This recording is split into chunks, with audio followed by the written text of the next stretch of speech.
Greg. Qui est-ce que tu as choisi? Bah, pour moi, c'est le joueur de la semaine. C'est Harry Kane, tout simplement, qui a donc décroché enfin, j'ai envie de dire, son premier trophée en carrière. Voilà, il a remporté donc la Enfin, ouais. Bundesliga. Alors, ils avaient gagné officiellement le week-end dernier parce que donc le Bayern avait fait 2-2 contre Leipzig. Leipzig qui avait arraché l'égalisation. Et en fait, il fallait que Leverkusen batte Fribourg. Et Leverkusen a fait 2-2 face à Fribourg également le dimanche. Donc le Bayern était officiellement champion. Mais bon, là, ils ont pu fêter le titre samedi, hein, lors de leur rencontre face au Borussia Mönchengladbach, pardon. Et voilà, il a mis un nouveau but également. Donc voilà, 25 buts en Bundesliga, 9 passes d'ess. En Ligue des Champions, 11 buts, 2 passes décisives, 13 matchs quand même. Et en coupe, 1 but, 1 passe. Donc c'est quand même une énorme saison de sa part. Et j'ai envie de lui rendre hommage parce que c'est un titre qu'il mérite. Il y a des anomalies dans le football. L'anomalie que Robert Lewandowski n'a pas remporté un ballon d'or, notamment à cause de cette année Covid. Et là, il y avait aussi l'anomalie pour moi Harry Kane. Donc tout simplement, c'est bien que voilà, il soulève un trophée. Il en aura qu'un cette année. Parce que je ne crois pas que le Bayern fait la Coupe du Monde des clubs, il ne me semble pas. Voilà, mais en tout cas, c'est bien pour lui parce qu'il a quoi? Il a il a 31 ans. Donc il n'est pas tout jeune, notre Harry Kane. Donc voilà. Donc premier trophée, je ne pense pas que ce sera le dernier à mon avis. Non. il y a moyen que non, surtout s'il reste encore une fois là au Bayern. Et il a annoncé aussi une news mercato, il a annoncé qu'il allait rester au Bayern la saison prochaine. En plus. Non, ouais, petite réaction sur ce premier trophée pour Harry Kane. Il était temps, Nico, il était temps que... C'est incroyable quand on dit que c'est son premier trophée en carrière, alors qu'il a passé les 30 ans, on se dit c'est hallucinant. Je pense que moi, personnellement, je pense que son erreur, ça a été de rester trop longtemps à Tottenham, qui est un club qui n'a pas l'habitude de gagner de trophées. Tottenham, peut-être qu'ils gagneront la Ligue Europa et ils auront l'occasion face à Manchester United en finale de Ligue Europa de gagner enfin un titre depuis très longtemps. Mais Tottenham, depuis, je crois, 2008 et une Coupe de la Ligue anglaise, ils n'ont rien gagné.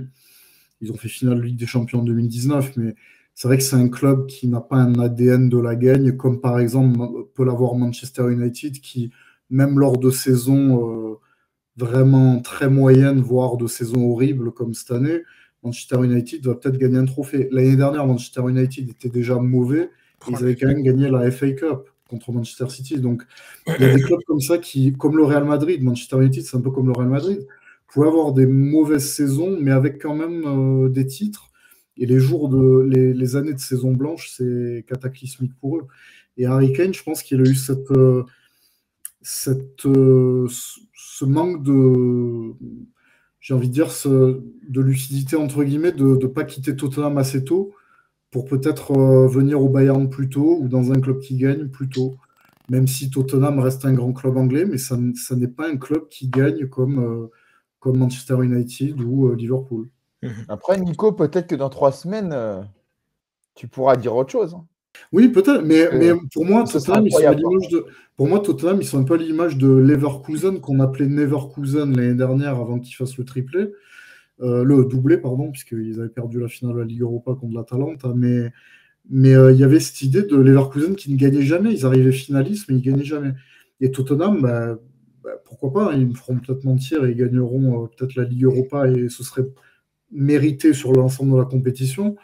Mais ce n'est pas un club qui a l'habitude de gagner comme les autres grands clubs anglais. Après, il faut rendre quand même hommage à Harry Kane qui, je pense, a eu les occasions de partir et qui est resté fidèle à Tottenham parce que je pense qu'il aimait ce club, mais vraiment d'amour et d'affection. Et je pense qu'il est sûrement resté pour le cœur. Et on peut dire que respect au joueur, même si effectivement, il n'a peut-être pas eu du coup la carrière qu'il aurait mérité d'avoir, en tout cas au niveau trophée. Il a aimé ce club, il est resté le plus longtemps qu'il a pu. Moi, j'ai envie de dire quand même bravo aux joueurs pour pas partir au bout de 6 mois en se disant c'est bon, je gagne pas, je pars. Il a essayé d'aider son club jusqu'au bout. Non, mais ça, je te rejoins tout à fait sur ça. Hein. Moi, je pense que tu as raison sur le fait que je pense qu'aujourd'hui, il y a tellement un manque justement à ce niveau-là d'amour du club que ça, c'est tout à son honneur, il n'y a pas de souci là-dessus. Moi juste, je voulais souligner le fait que, objectivement, si tu veux gagner des titres et que tu vas à Tottenham, tu n'es pas dans le bon club. Voilà.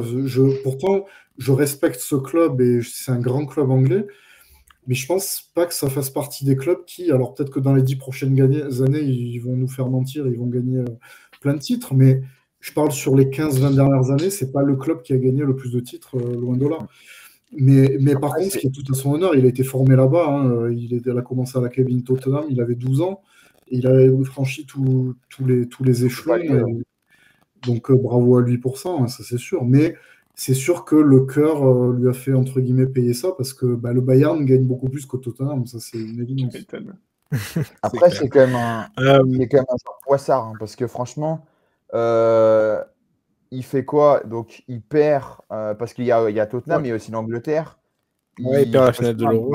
Il rate son penalty en Coupe du Monde, je crois, contre nous, Oui. en quart de finale, il me semble. Derrière, ce serait Angleterre-Maroc. Donc bon, on peut quand même légitimement voir que l'Angleterre peut passer le Maroc. Ils auraient été battus par l'Argentine. Voilà.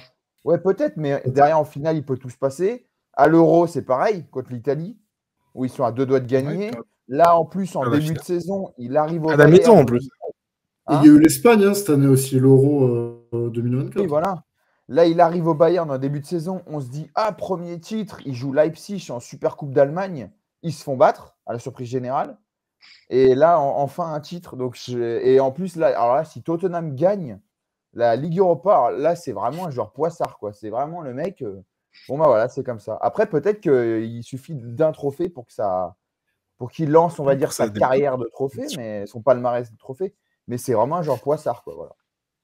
Je pense que c'est hallucinant. Quand tu vois J'allais dire, si Tottenham gagne la Ligue Europa, il aura fait une Mbappé, parce que Mbappé aura quitté Paris s'il gagne la Ligue des Champions l'année où il est parti, quoi.